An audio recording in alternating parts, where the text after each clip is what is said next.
Friends, अगर आप UPSC और स्टेट पीसीएस की तैयारी करते हैं या किसी अदर कंपटीशन का भी तैयारी करते हैं तो हिस्ट्री एक ऐसा सेक्शन है जो सभी एग्जाम में पूछा जाता है।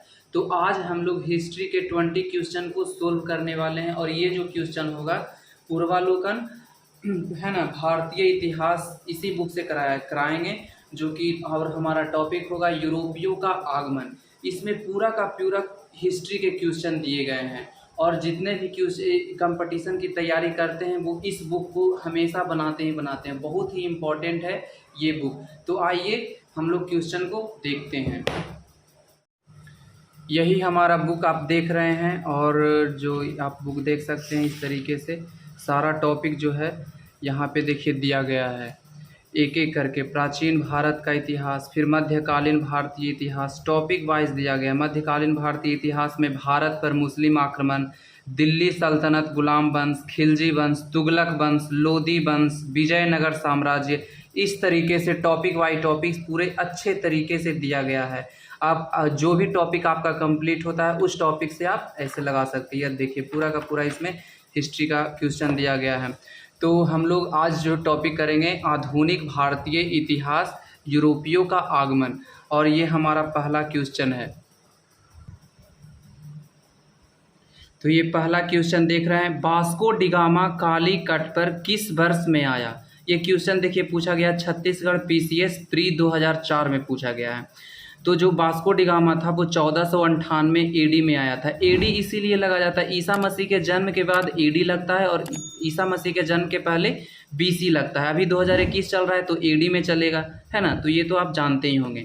नेक्स्ट क्वेश्चन है हमारा, निम्न में से कौन नीला जल योजना से संबंधित है। तो द अल्मीडा, है ना। नीला जल जो है द अल्मीडा जो गवर्नर था, पुर्तगाली गवर्नर, उसने लाया था। उसने कहा था कि एक ऐसा नीति बनाओ कि भारत में व्यापार मतलब जो केंद्र है ना, व्यापारिक केंद्र स्थापित करना ही सिर्फ उद्देश्य मत रखो, हिंद महासागर में अपने व्यापार को बढ़ाओ। यही नीला जल योजना था, समझें, कि हिंद महासागर में अपना व्यापारिक शक्ति को बढ़ाओ, सिर्फ व्यापारिक केंद्र भारत में मत बढ़ाओ, इसके साथ साथ हिंद महासागर में व्यापारिक केंद्र बढ़ाओ। अगला क्वेश्चन है, मध्यकाल में सर्वप्रथम भारत से व्यापार संबंध स्थापित करने वाले थे। तो पुर्तगाली सबसे पहला था, उसके बाद आया डच, उसके बाद आया अंग्रेज, फिर आया डेनिश और सबसे लास्ट में आया था कौन, फ्रांसीसी। समझ में आया। सबसे पहले पुर्तगाली के बाद आया था डच के बाद आया अंग्रेज के बाद आया डेनिश के बाद आया फ्रांसीसी। तो अब देखिए नेक्स्ट क्वेश्चन फिर से रिपीट किया है, वास्को डिगामा भारत कब आया था। 1498। देखिए यहाँ एडी नहीं लिखा हुआ है तो इससे कोई मतलब नहीं है। ये 1498 तो आप जान ही रहे हैं। देखिए ये किस पूछा गया है, 92 में, फिर मध्य प्रदेश पीसीएस प्री में 1995 में पूछा गया। क्वेश्चन देखिए रिपीट कर रहा है। ये बहुत ही इम्पोर्टेंट बुक है, आप लोग जरूर एक बार इसको देखिएगा। फिर है, पुर्तगाली उपनिवेश का प्रथम वायसराय भारत में कौन हुआ। तो सबसे पहला गवर्नर पुर्तगाली का अल्मीडा था। अल्मीडा के बाद आया अल्बुकर्क के बाद आया नीनो डी कुन्हा।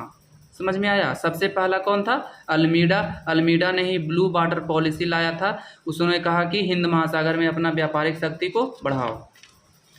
अगला क्वेश्चन देखिए, कह रहा है, निम्नलिखित में से किसने वास्को डिगामा का कालीकट में स्वागत किया था।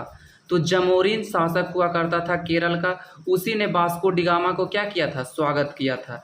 यह कालीकट जो है, जैसे ये केरल यहाँ पे है ना, तो यहाँ पे कालीकट पड़ता है, यहाँ पे कालीकट पड़ता है केरल के तट पर, है ना, नीचे में केरल है। नेक्स्ट क्वेश्चन देखिए, ये वास्को डिगामा किस देश का था। तो पुर्तगाल का। क्रिस्टोफर कोलंबस स्पेन का था, है ना। कोलंबस अमेरिका का खोज कर दिया था, निकला था भारत का खोज करने लेकिन कर दिया खोज अमेरिका का। वास्को डिगामा भारत का रास्ता का खोज किया था, भारत का खोज नहीं किया था। कैप्टन कुक ब्रिटेन का खोज किया था। कैप्टन कुक जो था यह ब्रिटेन का था और तस्मान हॉलैंड का था। मतलब ये सभी जो हैं किस देश से संबंध रखते हैं ये दिया गया है। वास्को डिगामा पुर्तगाल, कोलंबस स्पेन का था, कुक ब्रिटेन का था और तस्मान हॉलैंड का था। नेक्स्ट क्वेश्चन है, भारत में पुर्तगाली शक्ति का वास्तविक संस्थापक कौन था। तो अल्बुकर्क था। ये द्वितीय पुर्तगाली था गवर्नर था। अल्बुकर्क ने इसीलिए वास्तविक संस्थापक कहा जाता है क्योंकि इसने पुर्तगालियों को भारतीय महिलाओं के साथ विवाह करने के लिए आदेश दे दिया ताकि भारत में एक पुर्तगाली बस्ती का निर्माण हो सके। बहुत चतुर था ये। देखिए कि शादी करेगा, बाल बच्चा होगा, तभी तो इसमें बस्ती का निर्माण होगा भारत में और एक मजबूत पकड़ होगा भारत पे। नेक्स्ट क्वेश्चन है, भारत में यूरोपीय शक्तियों के प्रवेश के संदर्भ में कौन सा कथन सही है? तो पुर्तगालियों ने कौन सा सही नहीं है? तो पुर्तगालियों ने 1499 में गोवा पर कब्जा किया था। ये स्टेटमेंट जो है गलत है ना। बाकी तीनों क्या है, सही है। तो गोवा पर कब्जा कब किया था? गोवा पर कब्जा 1510 ईस्वी में किया था, है ना।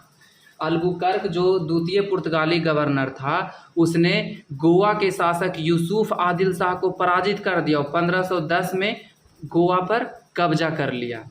समझ में आया? अब ये देखिए यहाँ 1499 नहीं होगा, क्या होगा? 1510। नेक्स्ट है, अंग्रेजों ने अपना पहला कारखाना दक्षिण भारत में मसूलीपट्टनम में लगाया। ये बिल्कुल सही है। पूर्वी भारत में अंग्रेजी कंपनी ने 1633 में उड़ीसा में पहला कारखाना लगाया। ये भी सही है। मतलब दक्षिण भारत में मछलीपट्टनम में लगाया और पूरब में उड़ीसा में लगाया। फिर है, डुप्ले के नेतृत्व में फ्रांसीसियों ने 1746 में मद्रास पर कब्जा किया था। ये भी सही है। मतलब ये तीनों सही है और ये वाला गलत है। अगला क्वेश्चन देखिए, पुर्तगालियों ने भारत में निम्नलिखित में से किस स्थान पर प्रथम दुर्ग निर्माण किया था? तो सबसे पहला जो निर्माण किया था वो कोचीन में अपना फैक्ट्री स्थापित किया था। कोचीन तो आप लोग जान ही रहे हैं, ये केरल में है। अगर ये केरल है तो केरल के तट पे ये कोचीन हो जाएगा। कोचीन के बाद कन्नौर में बनाया था। अगला क्वेश्चन है, किन यूरोपियों ने भारत में प्रथमतः सामुद्रिक व्यापारिक केंद्र स्थापित किए?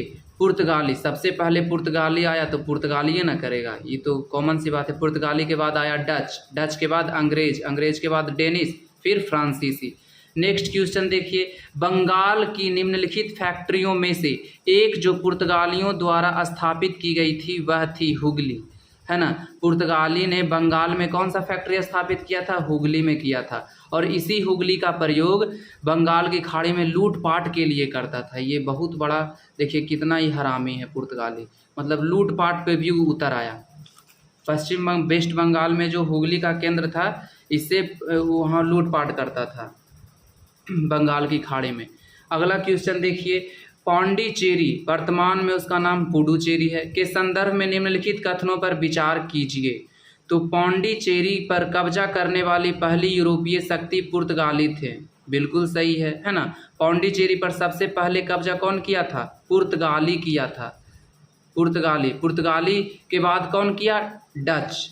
पुर्तगाली के बाद डच ने पुर्तगालियों को हरा दिया, फिर उसने कब्जा कर लिया। फिर सेकंड कह रहा है, पौंडीचेरी पर कब्जा करने वाली दूसरे यूरोपीय शक्ति फ्रांसीसी थी। तो सबसे लास्ट में आया था, तो दूसरा कैसे हो जाएगा? ये स्टेटमेंट गलत है, तो इसमें केवल एक सही होगा। अगला क्वेश्चन देखिए, हुगली को बंगाल की खाड़ी में सामुद्रिक लूटपाट के लिए किसने अड्डा बनाया था? ये देखिए वही क्वेश्चन आ गया फिर से। पुर्तगालियों ने बनाया था, है ना। पुर्तगालियों ने बनाया था। हुगली में जो क्या करता था, वो हुगली केंद्र बनाया था और बंगाल की खाड़ी में उससे लूटपाट करता था। बंगाल की खाड़ी में समुद्री डकैती हेतु हुगली का प्रयोग कौन करता था? तो पुर्तगाली। देखिए क्वेश्चन बार बार रिपीट कर रहा है। ये IAS प्री में पूछा गया 1995 में, फिर वही BPSC में पूछ दिया है, प्री 2019 में पूछ दिया है। अगला क्वेश्चन की बात करें तो देखिए, निम्नलिखित में से कौन कलकत्ता का संस्थापक था? जॉब चरनाक, ये कलकत्ता का संस्थापक था। जॉब चरनाक के बारे में 2003 में कलकत्ता उच्च न्यायालय ने कहा कि इसने कोई कलकत्ता का खोज नहीं किया। कलकत्ता जॉब चरनाक के आगमन के पूर्व भी था। उसने इस बात का खंडन कर दिया कि कलकत्ता का संस्थापक जॉब चरनाक है 2003 में। आगे कहा कोलकाता किसने बसाया? तो उसी का नाम आएगा जॉब चरनाक का, है ना। जॉब चरनाक ने कलकत्ता को बसाया। निम्न में से किस स्थान पर भारत में प्रथम नगर निगम स्थापित किया गया? प्रथम नगर निगम मद्रास में स्थापित किया गया, जो कि तमिलनाडु में है। मद्रास तमिलनाडु में प्रथम नगर निगम मद्रास कहाँ है? तमिलनाडु। भारत के साथ व्यापार के लिए सर्वप्रथम संयुक्त पूंजी किस लोगों ने आरंभ की? तो डच लोगों ने आरंभ की, है ना। भारत के साथ संयुक्त रूप से पूंजी कंपनी जो था डच ने आरंभ किया था। और देखिए 20वां क्वेश्चन है, सबसे लास्ट हम लोग का है। निम्नलिखित में से कौन सा एक सही है? कौन सा सही है? तो ये वाला सही है। डचों ने पुर्तगालियों को पराजित किया और आधुनिक कोचिन में उन्होंने फोर्ट विलियम का निर्माण किया। देखिए जो कोचिन सबसे पहला फैक्ट्री कोचिन में खोला था पुर्तगाली, वहाँ डचों ने उसको पराजित कर दिया और वहाँ फोर्ट विलियम का क्या कर दिया? निर्माण कर दिया। ये वाला सही है, ये गलत है। आधुनिक कोचिन भारत की स्वतंत्रता तक डच उपनिवेश था। ये बिल्कुल गलत है कि मतलब स्वतंत्रता तक उसका उपनिवेश बना रहा, ये गलत है। और इधर की बात करें, इसका 2 स्टेटमेंट और बचा हुआ है। आधुनिक कोचिन पहले डच उपनिवेश था जिस पर बाद में पुर्तगालियों का अधिकार हो गया, गलत। आधुनिक कोचिन अब कभी भी ब्रिटिश उपनिवेश का भाग नहीं था, ये भी गलत हो जाएगा। ये देखिए IAS प्री 2005 में पूछा गया है। तो दोस्तों अगर आपको ये वीडियो अच्छा लगा तो आप हमारे चैनल को सब्सक्राइब करें ताकि हम और दूसरा वीडियो भी ला सकें। और आप सभी को बहुत बहुत धन्यवाद। हमारे चैनल पे 360 सब्सक्राइबर कंप्लीट हो गए हैं और आशा करते हैं कि जल्द ही 1000 सब्सक्राइबर पूरा हो जाए। आप सभी को धन्यवाद।